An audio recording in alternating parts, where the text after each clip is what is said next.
শোকে স্তব্ধ পুরো রাজশাহীর তানোর উপজেলার কোয়েলহাট গ্রাম। প্রতিবেশীর কান্নায় সকাল থেকেই ভারী হয়ে ওঠে এলাকার বাতাস। সকাল 10:30টার দিকে শিশু সাজিদের জানাজার ঢল নামে মানুষের।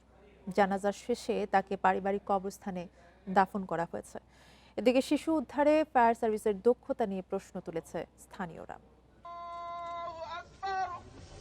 রাজশাহীর তানোরে গভীর নলকূপের গর্তে পড়ে 2 বছরের শিশু সাজিদের মৃত্যুতে শোকে স্তব্ধ কোয়েলহাট গ্রাম।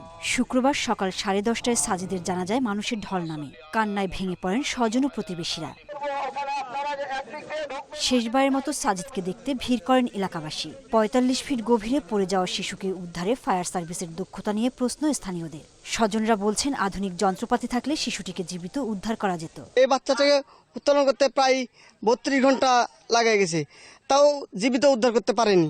আমরা চাই যে তাদের কাছে আরো অত্যাধুনিক যন্ত্রপাতি দেওয়া হোক। তেমন কিছু শুনলাম না, 2টা মই দেখেছি আর একটা ক্যামেরা নামাইছে গর্তের মধ্যে দিয়ে 32-33 ফিট পর্যন্ত ক্যামেরাটা গেছে। তারপরে কোনো খোঁজ করতে পারেনি যে আমার নাতিটা কোথায় আছে। সন্তানের জন্য দেশবাসীর কাছে দোয়া চেয়েছেন সাজিদের বাবা। উপজেলা নির্বাহী কর্মকর্তা বলছেন, পরিবারের পক্ষ থেকে অভিযোগ পেলেই আইনগত ব্যবস্থা নেওয়া হবে। কোনো গর্ত বা এরকম আরো কিছু আছে কিনা সেগুলো আইডেন্টিফাই করতে এবং করা হলে সেগুলো কারা করেছে তাদের বিরুদ্ধে আমরা অবশ্যই ব্যবস্থা নিব এবং সেগুলো যেন বন্ধ করে পরবর্তীতে যেন আর কোনো দুর্ঘটনা না ঘটে সেটার জন্য আমরা কাজ করব।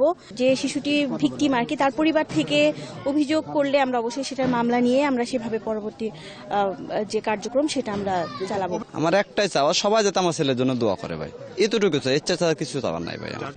এদিকে ফায়ার সার্ভিসের কর্মকর্তারা বলছেন, উদ্ধার তৎপরতার চেষ্টায় কোনো ঘাটতি ছিল না।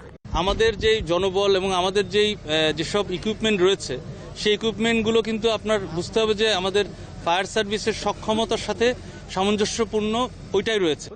বুধবার দুপুরে তানোর উপজেলার কোয়েলহাট গ্রামে পরিত্যক্ত গভীর নলকূপের খাদে পড়ে যায় শিশু সাজিদ। 32 ঘন্টা পর তার নিথর দেহ উদ্ধার করে ফায়ার সার্ভিস কর্মীরা। Independent news.